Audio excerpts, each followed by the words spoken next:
kita sabar itu Pak Menko Polhukam, Pak Menteri Agama sudah saya perintahkan untuk mendalami. Nanti kalau hasilnya sudah ada saya sampaikan. Ya.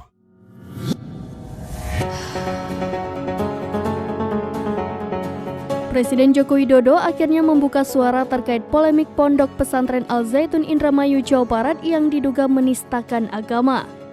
Orang nomor 1 di Indonesia itu meminta publik untuk bersabar. Pasalnya, Jokowi telah memerintahkan Menko Polhukam Mahfud MD dan Kementerian Agama untuk mendalami dugaan penistaan agama di Ponpes pimpinan Panji Gumilang. Adapun pernyataan Jokowi itu disampaikan saat Jokowi meninjau aktivitas ekonomi di Pasar Palmerah, Jakarta Barat pada Senin 26 Juni 2023. Dilansir dari tribunjabar.com, Jokowi mengatakan apabila hasil pendalaman kasus sudah keluar, ia akan membeberkannya.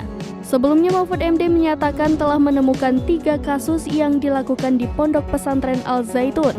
Adapun masalah pertama yakni mengenai tindak pidana. Terkait unsur pidana apa yang dimaksud, Mahfud MD tak membeberkannya. Meski begitu, Mahfud MD menyatakan masalah tindak pidana akan ditangani Polri. Lalu masalah kedua mengenai administrasi Ponpes dan masalah akan ditindak dengan pemberian sanksi oleh Kementerian Agama. Hal tersebut bertujuan untuk memberikan perlindungan ke sejumlah santri yang belajar di Al Zaitun. Terakhir, Mahfud menyebut Ponpes Al Zaitun juga diduga telah menyebabkan gangguan ketertiban. Masalah ini kemudian diserahkan Mahfud kepada Forkopimda Jawa Barat.